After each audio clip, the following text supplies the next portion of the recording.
ஒரு ஊரில் ஒரு நல்ல மழை பெஞ்சிட்டே இருந்துதாம். அப்போ பக்கத்தில் ஒரு ஆறு இருந்துதாம். அந்த ஆறு மேலே ஒரு கூடை இருந்துதாம்.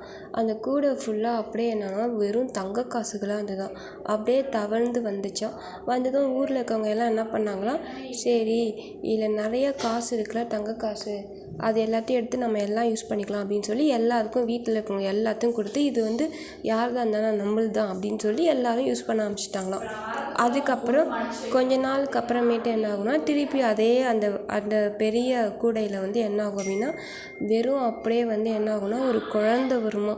அந்த குழந்தை அப்படியே வந்துடும். அந்த குழந்தைய எடுத்துகிட்டு இது யாரோட குழந்தை அப்படின்னு சொல்லிட்டு என்ன பண்ணுவாங்கன்னா, எல்லாம் இது உன் குழந்தையா இல்லை உன்னோட குழந்தையா அப்படின்னு சொல்லி, இது யார் குழந்தையும் கிடையாது தெரியாது அப்படின்னு சொல்லி திருப்பியும் அந்த ஆற்றுலையே அந்த இதுலேயே அந்த கூடையிலே வச்சு அமுச்சிடுவாங்களாம்.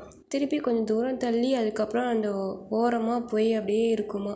அப்போ இந்த ஊருக்கும் இல்லாமல் அடுத்த ஊருக்கிட்ட ஒரு ஆள் இருப்பாராம். அவர் என்ன பண்ணுவாராம், அந்த குழந்தைய எடுத்து வளர்ப்பாங்களாம். அப்படியே வளர்த்துட்டே இருப்பாங்களாம். அதுக்கப்புறம் கொஞ்ச நாளுக்கு அப்புறம் கொஞ்சம் பெரிய பிள்ளையாயிடுமா. அப்போ அந்த குழந்தை அவங்க வளர்த்தவங்ககிட்ட கேட்குமா, இது மாதிரி எல்லாருக்கும் எல்லாமும் செய்கிற நீங்கள் எனக்கு ஏன் அது செய்யலை இது செய்யலை அப்படின்னு கேட்குமா. அப்போ தான் அவங்க சொல்லுவாங்க, நீ என்னோடய குழந்தையே கிடையாது அப்படின்னு சொல்லுவாங்களாம்.